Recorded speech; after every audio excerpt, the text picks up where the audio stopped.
Literary criticism and theory എന്ന് പറയുന്ന ഒരു പേപ്പർ അല്ലെങ്കിൽ ആ ഏരിയ എന്താണ് അതിൻ്റെ മെയിൻ പേർപ്പസ് എന്നുള്ളതാണ് ആദ്യം അറിയേണ്ടത്. അപ്പം ക്രിറ്റിസിസം എന്ന് പറഞ്ഞു കഴിഞ്ഞാൽ മോർ സ്പെസിഫിക്കലി അതൊരു ഓവറോൾ ടേമാണ്. എന്ന് വെച്ചാൽ studies defining, classifying, analysing, interpreting and evaluating works of literature. നമ്മൾ പഠിക്കുന്ന ലിറ്ററേച്ചർ വർക്ക്സ്, ലിറ്റററി വർക്ക്സ്, അപ്പോൾ അത് നോർമലി നമ്മൾക്കറിയുന്നത് അതിൻ്റെ സർഫസ് ലെവലിലുള്ള മീനിങ്, അതായത് വേർഡ് മീനിങ് വെച്ചുകൊണ്ട് അതിൻ്റെ വളരെ ഓവർവ്യൂ ആയിട്ട്, പ്ലോട്ട് ഓവർവ്യൂ പോലെ അല്ലെങ്കിൽ അങ്ങനെ മാത്രം അതിനെ അനലൈസ് ചെയ്യാനാണ് നമ്മൾ ഇതുവരെയും ചെയ്യുന്നത്. അപ്പോൾ അതിൽ നിന്ന് മാറി അവൈലബിൾ ആയിട്ടുള്ള തിയറീസ് അത് വെച്ചുകൊണ്ട്, അപ്പോൾ അത് തിയറി എന്ന് പറയുന്നത് ഒരു പർട്ടിക്കുലർ ടൈം പീരീഡിലുള്ളതല്ല. നമ്മളിപ്പോൾ ഹിസ്റ്ററി ഓഫ് ഇംഗ്ലീഷ് ലിറ്ററേച്ചറൊക്കെ പഠിക്കുന്നത് പോലെ ഒരുപാട് വർഷങ്ങൾക്ക് മുന്നേ, ഒരുപാട് സെഞ്ച്വറീസ് ബാക്ക് സ്റ്റാർട്ട് ചെയ്ത ഈ ഒരു ഐഡിയ, ഇങ്ങനെയൊരു ഏരിയ ഡെവലപ്പ് ചെയ്ത് വന്നിട്ട് ഇന്നത് മോഡേൺ ലിറ്റററി തിയറി വരെ എത്തി നിൽക്കുന്ന, അല്ലെങ്കിൽ പോസ്റ്റ് മോഡേൺ അല്ലെങ്കിൽ അങ്ങനെയുള്ള ഏരിയയിൽ എത്തി നിൽക്കുന്ന ഒരു പർട്ടിക്കുലർ ലിറ്ററേച്ചറിൻ്റെ ഒരു ഭാഗമാണ് ഈ പറയുന്ന ലിറ്റററി ക്രിറ്റിസിസം അല്ലെങ്കിൽ theory, literary criticism and theory.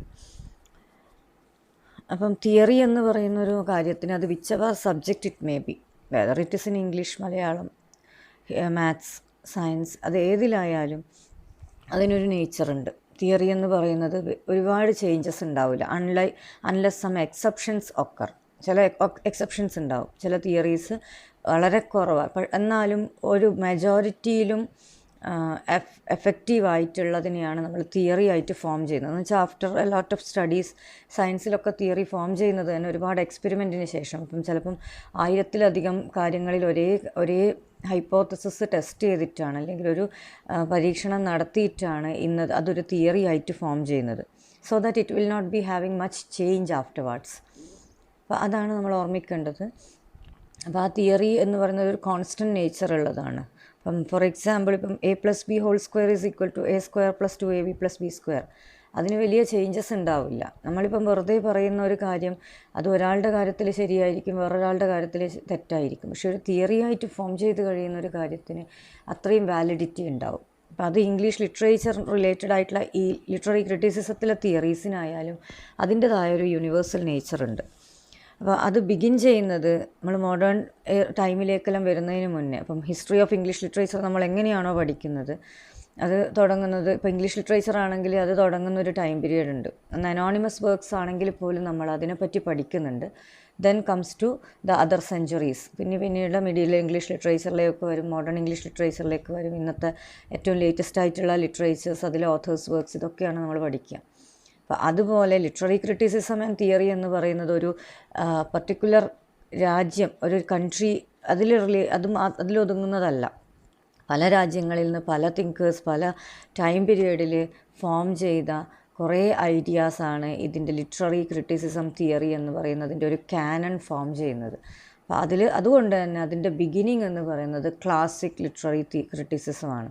നമ്മൾ ഇംഗ്ലീഷ് ലിറ്ററേച്ചർ അല്ലെങ്കിൽ ഇംഗ്ലീഷ് ലിറ്ററേച്ചറാണ് നമ്മൾ പഠിക്കുന്നതെങ്കിലും ഈ പറയുന്ന തിയറിയൊക്കെ ഇവോൾവ് ചെയ്യുന്നത് ഗ്രീക്ക്, ലാറ്റിൻ ലിറ്ററേച്ചർ. അപ്പോൾ അത് ക്ലാസിക് ലാംഗ്വേജസിലുള്ള ഏറ്റവും ഹയസ്റ്റ് തിങ്കേഴ്സായിട്ടുള്ള ഈ പറയുന്ന പ്ലേറ്റോ, അരിസ്റ്റോട്ടിൽ, ഇവരിൽ നിന്നെല്ലാം ഇതിൻ്റെ ഒരു ബിഗിനിങ് അല്ലെങ്കിൽ ഈ ഒരു ഐഡിയ ഫോം ചെയ്യുന്നത്. ഇങ്ങനെ ഒരു കാര്യം പോസിബിളാണ്, കാരണം നമ്മളൊരു സർഫസ് ലെവൽ അനാലിസിസ് പോരാ. അതുകൊണ്ട് തന്നെയാണ് ലിറ്റററി ക്രിറ്റിസിസത്തിൻ്റെ ഡെഫിനിഷനായിട്ട് അല്ലെങ്കിൽ അതിനെ പറ്റിയിട്ടുള്ളൊരു നറേഷൻ വരുമ്പോൾ അത് ക്ലാസിഫയിങ്, ഡിഫൈനിങ്, അനലൈസിങ്, ഇൻറ്റർപ്രറ്റിംഗ് എന്ന് പറയുന്നതിലേക്ക് പോയി അങ്ങനെ ആ രീതിയിൽ അതിനെപ്പറ്റി പറയുന്നത്. അപ്പം അത് ബിഗിൻ ചെയ്യുന്നത് ക്ലാസിസിസത്തിൽ നിന്നാണ് ഓർമ്മിക്കുക. അപ്പോൾ ആ ക്ലാസിക് എന്ന് പറയുന്നത് ശരിക്കും ഹയസ്റ്റ് ക്ലാസ് ഓഫ് ലിറ്ററേച്ചറാണ്, that continues to be enjoyed and appreciated throughout generations of readers. ഇപ്പം നമ്മൾ ഫോർ എക്സാമ്പിൾ ഇംഗ്ലീഷ് ലിറ്ററേച്ചറിൻ്റെ ഒരു കാനൺ ക്ലാസിക്കായിട്ട് എടുക്കുകയെന്ന് വെച്ചാൽ ഷേക്സ്പിയറാണ്. കാരണം എത്ര മോഡേൺ റൈറ്റിങ്സ് വന്നു കഴിഞ്ഞാലും ഷേക്സ്പിയർ ഹാസ് ഹിസ് ഓൺ ഒരു എസ്റ്റാബ്ലിഷ്മെൻറ്റ് അവിടെയുണ്ട്. അതുപോലെ ഈ പറയുന്ന ലിറ്റററി ക്രിറ്റിസിസം എത്ര തന്നെ ഇവോൾവ് ചെയ്ത് വന്നു കഴിഞ്ഞാലും പുതിയ തിയറീസൊക്കെ ഫോം ചെയ്ത് പല രാജ്യങ്ങളിൽ നിന്ന് വരും. ഇന്ത്യൻ ഫിലോസഫേഴ്സിനും ഉണ്ട് അതിൻ്റെതായ കോൺട്രിബ്യൂഷൻ ഈ ഒരു ഏരിയയിലേക്ക്. പക്ഷെ അത് തുടങ്ങുന്നത് ക്ലാസിക് റോമൻ, ഗ്രീക്ക് എന്ന് പറയുന്ന ഏരിയയിൽ നിന്നാണ്. അപ്പോൾ ആ ബിഗിനിങ് മുതൽ നമ്മൾ പഠിച്ചു വരികയാണ്. എന്നിട്ട് നമ്മൾ പുതിയ പുതിയ ന്യൂ ഏരിയാസ്, ട്രെൻഡ്സ്, ചാലഞ്ചസ് അതൊക്കെ ഈ ഏരിയയിലേക്ക് പഠിച്ചു തുടങ്ങുകയാണ് ചെയ്യുക. ലിറ്റററി ക്രിറ്റിസിസം ആൻഡ് തിയറി എന്ന് പറയുമ്പോൾ വീണ്ടും നമ്മൾ ആദ്യം അതിൻ്റെ ഡെഫിനിഷനിൽ ആ ടെർമിനോളജിയുടെ ഡിഫറൻസ് മനസ്സിലാക്കണം. ക്രിറ്റിസിസം നോർമലി നമ്മൾ ഒരു ഡിക്ഷണറി സെൻസിൽ ക്രിട്ടിസൈസ് ചെയ്യാന്ന് പറഞ്ഞു കഴിഞ്ഞാൽ ടോക്കിംഗ് സംതിങ് എഗെയിൻസ്റ്റ് നമ്മുടെ പിന്നെ ഒരു ഒപ്പീനിയൻ ഹെഡായിട്ട് വരുമ്പോൾ പോലും അവിടെ സംതിങ് എഗെയിൻസ്റ്റ് എന്നുള്ള വ്യൂ ആണ്. But here in this context ഈ പറയുന്ന പേപ്പറിൻ്റെ അല്ലെങ്കിൽ ഈ പറയുന്ന ഏരിയയുടെ കോണ്ടെക്സ്റ്റിൽ ലിറ്റററി ക്രിറ്റിസിസം എന്ന് പറഞ്ഞു കഴിഞ്ഞാൽ ഇറ്റ്സ് ജസ്റ്റ് ഇവാലുവേറ്റിംഗ്, അനലൈസിങ് ആണ്. അപ്പോൾ അതുപോലെ തന്നെ തിയറി എന്ന് പറഞ്ഞാൽ എന്താണെന്ന് ചോദിച്ചാൽ it's a way of seeing, way of looking into text very closely close analysis നടത്തലാണ്. കാരണം നമ്മളതുകൊണ്ടാണ് ഇതിൻ്റെ ഒരു പിന്നെ റെലവൻസ് വരുന്നതും അതുകൊണ്ടാണ്. ഈ ഒരു തിയറീസൊന്നും നമ്മുടെ അടുത്തില്ലെങ്കിൽ ലിറ്ററേച്ചറിൻ്റെ എത്ര വർഷങ്ങൾ പഠിച്ചു കഴിഞ്ഞാലും നമ്മൾക്ക് ഒരു ടെക്സ്റ്റ് കിട്ടിയാൽ നമ്മളാകെ ചെയ്യാൻ പറ്റുന്നത് ഡിക്ഷണറി സെൻസ് വെച്ചുകൊണ്ട്, ഡിക്ഷണറിയിലുള്ള മീനിങ്സ് വെച്ചുകൊണ്ട് ഒരു ആ വർക്കിനെ അനലൈസ് ചെയ്യുക എന്നുള്ളതാണ്. അതിൽ നമുക്ക് ആകെ കിട്ടുക ഒരു ക്യാരക്ടർ സ്കെച്ച്, മാക്സിമം പോയാൽ ക്യാരക്ടർ സ്കെച്ച് കിട്ടും, അല്ലെങ്കിൽ ക്യാരക്ടർ അനാലിസിസ് ചെയ്യാൻ പറ്റുമായിരിക്കും. അതും വളരെ നമുക്കറിയുന്ന വളരെ പിന്നെ നമ്മുടെ കോൺസെപ്റ്റിലുള്ള ഹ്യൂമാനിറ്റേറിയൻ ആസ്പെക്ട്സ് വെച്ചുകൊണ്ട് ചിലപ്പം വേണമെങ്കിൽ അത് ചെയ്യാൻ പറ്റും. പക്ഷേങ്കിൽ അതിൻ്റെ അപ്പുറം നമുക്കൊരു ക്ലോസ് ആയിട്ടുള്ള മറ്റുള്ള ഡീപ്പർ ലെവൽ അനാലിസിസിലേക്കൊന്നും അത് നമ്മൾ പിന്നീട് ആ തിയറീസ് വരുമ്പോൾ മനസ്സിലാവും. കാരണം feminist criticism, psycho analytic criticism, അപ്പോൾ ഒരു ക്യാരക്ടറിനെയൊക്കെ കണ്ടു കഴിഞ്ഞാൽ നമ്മൾ അതിൻ്റെ വളരെ ഡീപ്പർ ലെവലിലേക്ക് അത് തിങ്ക് ചെയ്യലാണ്, അതിനെ പറ്റിയിട്ട് സ്റ്റഡി ചെയ്യലാണ്. അപ്പോൾ അത് പഠിക്കാൻ വേണമെങ്കിൽ നമ്മൾ ഈ പറയുന്ന തിയറീസ് അറിഞ്ഞിരിക്കണം. അതിലേക്കുള്ള ഫസ്റ്റ് സ്റ്റെപ്പായിട്ടാണ് അതിൻ്റെ ബിഗിനിങ് എവിടെ നിന്ന് വരുന്നു എന്നുള്ള രീതിയിൽ നമ്മൾ ആദ്യം തന്നെ ഇതിൻ്റെ പ്രൊപ്പോണൻസിന്, അതായത് അത് ഇൻട്രൊഡ്യൂസ് ചെയ്ത ആൾക്കാരെ നമ്മൾ ഇതിൽ ആദ്യത്തെ മൊഡ്യൂളായിട്ട് പഠിക്കുന്നത്. അതിൽ ആദ്യത്തെ ആളാണ് പ്ലേറ്റോ. പ്ലേറ്റോ എന്താണ് പറയുന്നത്, അല്ലെങ്കിൽ പ്ലേറ്റോയുടെ ആറ്റിറ്റ്യൂഡ് ടുവാർഡ്സ് ആർട്ട് അതെന്തായിരുന്നു എന്നുള്ളതാണ് മൊഡ്യൂളിൽ ഫസ്റ്റ് 1 ആദ്യമായിട്ട് വരുന്ന കാര്യം. പ്ലേറ്റോ ഏഥൻസിൽ 4th century BC ജീവിച്ചിരുന്ന ഒരാളാണ്. ക്രിട്ടിക്കൽ ഇൻക്വയറി ആൻഡ് അനാലിസിസ് ആണ് ആ ടൈമിൻ്റെ പ്രത്യേകത എന്ന് പറഞ്ഞു കഴിഞ്ഞാൽ തന്നെ അതുവരെയുള്ള രീതിയിലുള്ളൊരു റീഡിങ്ങോ കാര്യങ്ങളോ അല്ല. പ്ലേറ്റോയുടെ ഏരിയ ഓഫ് ഇൻട്രസ്റ്റ് എന്ന് പറയുന്നത് ഫിലോസഫിക്കൽ ഇൻവെസ്റ്റിഗേഷൻസ് ആണ്. ശരിക്കും ഫിലോസഫി എന്ന് പറയുന്നത് it's A quest for knowledge. അപ്പോൾ അതുകൊണ്ട് തന്നെ ഒരു ലിറ്ററേച്ചറിൻ്റെ പ്രൊഫസ്ഡ് ക്രിട്ടിക്കായിട്ടൊന്നും അറിയപ്പെടാനല്ല പ്ലേറ്റോ ആഗ്രഹിച്ചത്. ആദ്യം തന്നെ ഒരു തിയറി ഫോം ചെയ്തിട്ട് then others can do there work. അപ്പോൾ ഇവർ പറയും ഇന്നതാണ്. അപ്പോൾ തിയറി എന്ന് പറയുന്നത്, അല്ലെങ്കിൽ നമുക്കിപ്പോൾ ഒരു ഇക്വേഷനാണ്, ഇപ്പോൾ മാത്സ് ഫോർമുലാസൊക്കെയാണ് നമുക്ക് ഇക്വലൻ്റ് ആയിട്ട് തിയറിയുടെ, നമ്മൾ ലിറ്ററേച്ചറിലെ തിയറീൻ്റെ ഇക്വലൻ്റ് ആയിട്ട് മറ്റുള്ളതിൽ വരുന്നത് പല ഇക്വേഷൻസും, അല്ലെങ്കിൽ അതിലും തിയറീസൊക്കെ ഉണ്ട്. ഈ പറയുന്ന every action there is an equal and opposite reaction. അതിനൊന്നും വലിയ ചേഞ്ചസ് ഇല്ല, എപ്പോഴും എല്ലാത്തിനും അത് ഈക്വലി ആപ്ലിക്കബിൾ ആണ്.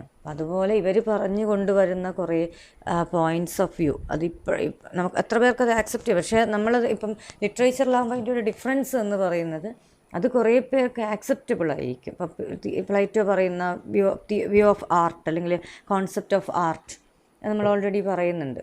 എങ്ങനെയാണ് അവരുടെ ആറ്റിറ്റ്യൂഡ്. അപ്പോൾ അതൊരു ഒപ്പീനിയൻ ഹെഡായിട്ട് എടുക്കുന്നവർ ആ രീതിയിൽ എടുക്കും. വെറും ഒരു ഒപ്പീനിയനാണ്, പ്ലേറ്റോയുടെ ഒപ്പീനിയൻ മാത്രമാണ് എന്നെടുക്കുന്നവർക്ക് അങ്ങനെ എടുക്കാം. പക്ഷേ അത് തിയറി ആയിട്ട് തന്നെയാണ് ഈ ഒരു ഏരിയയിൽ അതിനെ ഡിഫൈൻ ചെയ്യുന്നതും അതിനെ കൺസേൺ ചെയ്യുന്നതും. അപ്പോൾ ആദ്യം വരുന്നത് പ്ലേറ്റോയുടെ കോൺസെപ്റ്റ് ഓഫ് ആർട്ടാണ്. ഈ പ്ലേറ്റോനെയും അരിസ്റ്റോട്ടലിനെയും ഡിസ്കസ് ചെയ്യുമ്പോൾ ആദ്യം തന്നെ ഓർമ്മിക്കേണ്ട ഒരു കാര്യം എന്ന് പറഞ്ഞു കഴിഞ്ഞാൽ ഇവരെല്ലാം വളരെ സെഞ്ച്വറീസ് ബാക്കുള്ള ആൾക്കാരാണ്. അപ്പം നമ്മളെപ്പോഴും ഓൾഡ് ജനറേഷൻ, ന്യൂ ജനറേഷൻ എന്നൊക്കെ പറയുന്നത് പോലെ തന്നെ ആ ഒരു ഡിഫറൻസ് പോലെയുള്ള ഡിഫറൻസ് ഇവരുടെ ആറ്റിറ്റ്യൂഡ് ടുവാർഡ്സ് ആർട്ടിനോടായാലും അതിൽ വരാവുന്ന കാര്യങ്ങളോടായാലും ഇവർക്കും ഉണ്ടാവും. ഇവരുടെ തിയറിയിലും തിങ്കിങ്ങിലും അത് വരും.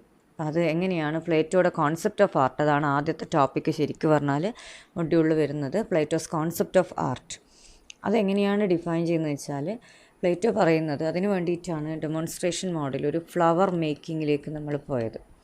അപ്പോൾ എങ്ങനെയെന്ന് വെച്ചാൽ ആദ്യം സ്റ്റുഡൻസിനോട് ഞാൻ പറഞ്ഞു ഫ്ലവർ ഉണ്ടാക്കുക, ഫ്ലവറിനെ പറ്റി ഓർമ്മിക്കാൻ വേണ്ടിയിട്ട് പറഞ്ഞു. അപ്പം നിങ്ങളോട് ഒരു വൈറ്റ് കളറുള്ള റോസ് ഫ്ലവറിനെ പറ്റിയിട്ട് ഓർമ്മിക്കാൻ പറയുമ്പോൾ വളരെ ബ്യൂട്ടിഫുൾ ആയിട്ടുള്ള, നിങ്ങൾ എവിടെയെങ്കിലും ആയിട്ട് കണ്ടിട്ടുള്ള ഒരു വളരെ ബ്യൂട്ടിഫുൾ ആയിട്ടുള്ളൊരു ഫ്ലവറിൻ്റെ ഇമാജിനേഷൻ, ഒരു പിക്ചറാണ് നിങ്ങളെ മൈൻഡിൽ ഒരു കോൺസെപ്റ്റായിട്ട് ഐഡിയ ആയിട്ട് വരുന്നത്. അപ്പോൾ ആ ഐഡിയ ആണ് അൾട്ടിമേറ്റ് റിയാലിറ്റി.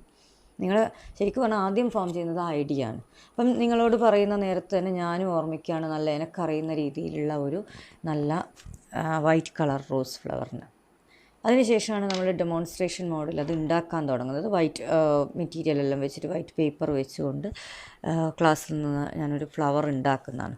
അപ്പോൾ ആ ഫ്ലവർ ഞാൻ once I made the flower അതൊരു തിങ് ആയി മാറി. രണ്ടാമത്തത് ഒരു തിങ് ആണ്. ആ ഫ്ലവർ എന്ന് പറയുന്നത് ഒരു തിങ് ആണ്. അപ്പോൾ എൻ്റെ കയ്യിലുള്ള ഐഡിയ വെച്ചിട്ടാണ് ഞാൻ ആ തിങ് ഉണ്ടാക്കുന്നത്. അപ്പോൾ എനിക്കതിനെ പറ്റിയൊന്നും അറിയില്ല. ഇപ്പോൾ റോസ് ഫ്ലവർ എന്താണെന്ന് എനിക്കറിയില്ലെങ്കിൽ എനിക്കത് ഉണ്ടാക്കാൻ പറ്റില്ല. പക്ഷേ ഞാനത് ഉണ്ടാക്കി, കാരണം എനിക്കത് ഓൾറെഡി അതിൻ്റെ ഐഡിയ ഉണ്ട്. അപ്പോൾ idea comes first, then comes the thing. ഞാൻ ഉണ്ടാക്കിയ ഫ്ലവർ, ആ തിങ് അത് രണ്ടാമത് വന്നു. അപ്പോൾ അത് വൺസ് റിമൂവ്ഡ് ഫ്രം റിയാലിറ്റി. ഇതാണ് പ്ലേറ്റോയുടെ ആർഗ്യുമെൻറ്റ്. ദെൻ ഞാൻ അതിനെ ഒന്ന് ആർട്ടിൽ റെപ്രസെൻറ്റ് ചെയ്യാൻ പറഞ്ഞു.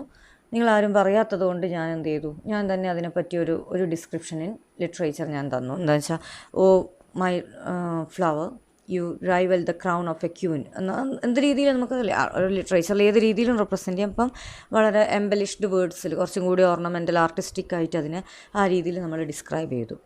എന്നിട്ട് ഞാൻ ചോദിക്കുകയാണ്, ഇത്രയും ഒരു rivalling the crown of a queen, ഒരു രാജ്ഞിയുടെ കിരീടത്തിനെ വെല്ലുന്ന ഭംഗിയുള്ള പൂവേന്നാണ് അത് പറയുന്നത് ശരിക്കും. എന്നിട്ട് ഞാൻ ചോദിക്കുകയാണ്, പറയുന്നത് ഉണ്ടാക്കിയ ഫ്ലവർ കാണിച്ചിട്ട്, ഈസ് ഇറ്റ് ദാറ്റ് ബ്യൂട്ടിഫുൾ? അല്ല. അപ്പോൾ ആ തിങ്, എൻ്റെ കയ്യിലുള്ള ഒരു ഐഡിയയിൽ നിന്ന് രണ്ടാമതുണ്ടായ ആ ഒരു തിങ് എന്ന് പറയുന്നത് മൂന്നാമത്തതാണ് റെപ്രസെൻറ്റേഷൻ ഇൻ ആർട്ട് എന്നാണ് ഞാനിപ്പോൾ പറഞ്ഞത്. അപ്പോൾ അതും ആ തിങ്ങും തമ്മിൽ എത്ര ഡിഫറൻസ് ഉണ്ട്. അപ്പോൾ ഇതിൻ്റെ ആ രീതിയിലാണ് പ്ലേറ്റോ പറയുന്നത്. ഐഡിയ ആദ്യം ഉണ്ടായി, അത് ശരിക്കും റിയാലിറ്റി. ദെൻ കംസ് തിങ്, അതൊരിക്കൽ once removed from reality. And once it is represented in art, it is again removed from. അതുകൊണ്ട് പറയുന്നത് തന്നെ art is twice removed from reality എന്നാണ്. അപ്പോൾ ഈ പറയുന്ന ആർട്ടിന് ഒരു തരത്തിലും ഒറിജിനൽ തിങ്ങുമായിട്ടൊരു ബന്ധമില്ല. അപ്പോൾ അങ്ങനെ ആർട്ട് നമ്മളെ എന്ത് ചെയ്യുവാണ്, ഡിസീവ് ചെയ്യുവാണ്, ചീറ്റ് ചെയ്യുവാണ്. ആർട്ടിൽ വളരെ ഓർണമെൻ്റലായിട്ട് നമ്മൾ റെപ്രസെൻ്റ് ചെയ്യുന്ന പലതും ശരിക്കും അങ്ങനെയല്ല എന്നാണ് പ്ലേറ്റോ പറഞ്ഞു കൊണ്ടുവരുന്നത്. അപ്പോൾ അവർക്ക് ആർട്ട് ഒക്കെയും ഹ്യൂമാനിറ്റീനെ വേറെ തലങ്ങളിലേക്ക് കൊണ്ടുപോകും, റിയാലിറ്റിയിൽ നിന്ന് മാറ്റിക്കളയും എന്ന് പറഞ്ഞു കൊണ്ടുവരാൻ വേണ്ടിയിട്ടാണ് പ്ലേറ്റോ ഈ പറയുന്ന theory of idea, concept of art അവർ എക്സ്പ്ലെയിൻ ചെയ്യുന്നത് with the explanation of theory of ideas. അന്നേരമാണ് നമുക്ക് മനസ്സിലാവുന്നത് അതൊരു പാസ് ടൈം ആയിട്ടാണ് അവർ കാണുന്നത് ആർട്ടിനെ. ഇപ്പോൾ പറഞ്ഞ ഒരു art according to Plato reproduces things as mere pastime. അതിലൊരു സത്യവും ഇല്ല, ട്രൂത്ത് ഇല്ല എന്നുള്ള രീതിയിലാണ് പറഞ്ഞുകൊണ്ട് വരുന്നത്. അപ്പോൾ അതിനു വേണ്ടിയിട്ടാണ് ഫോട്ടോ കോപ്പിയുടെ എക്സാമ്പിൾ ഞാൻ പറഞ്ഞത്. ഫോട്ടോ കോപ്പി, ആദ്യത്തെ കോപ്പി എന്തായിരിക്കും, ഏറ്റവും ക്ലാരിറ്റി ഉള്ളതായിരിക്കും. അതിൽ നിന്നൊരു കോപ്പി എടുത്തിട്ട് പിന്നെയും ആ കോപ്പീസ് മാറി എടുക്കുമ്പം നമ്മളോട് ചിലപ്പോഴെങ്കിലും അവർ പറഞ്ഞിട്ടുണ്ടാവും, ഇതിൻ്റെ ഒറിജിനൽ തന്നാലാണ് നല്ലത്, പിന്നെ ക്ലാരിറ്റി കുറയും. അപ്പോൾ ആ പറയുന്ന മൂന്നാമത്തെ ആസ്പെക്റ്റ് നമ്മൾ നോക്കുമ്പോൾ ക്ലാരിറ്റി കുറയുകയാണ് ചെയ്യുന്നത്. ആക്ച്വൽ തിങ് നമ്മളെ കയ്യിലുള്ളതിനെ പറ്റിയിട്ടുള്ള ഒന്നുമല്ല നമ്മളത് പറഞ്ഞത്. നമ്മൾ ഐഡിയയുമായിട്ട് ഒരുപാട് ഡിഫറെൻ്റാണ്. ഐഡിയയുമായിട്ട് എന്ന് വെച്ചാൽ നമ്മളിപ്പം പറയുമ്പോൾ ഐഡിയ നല്ല കോൺസെപ്റ്റാണ്, പക്ഷേങ്കിൽ രണ്ടാമത് വരുന്ന തിങ് എന്ന് പറയുന്നത് ശരിക്കും മാറി. അപ്പോൾ അതിനെ ആർട്ടിൽ റെപ്രസെൻ്റ് ചെയ്യുമ്പോൾ എന്തായാലും അത് തമ്മിലൊരു ഡിസ്ക്രീപ്പൻസി, അതായത് പൊരുത്തക്കേടുകൾ ഉണ്ടാവും. അതാണ് പ്ലേറ്റോ പറഞ്ഞു കൊണ്ടുവരുന്നത്.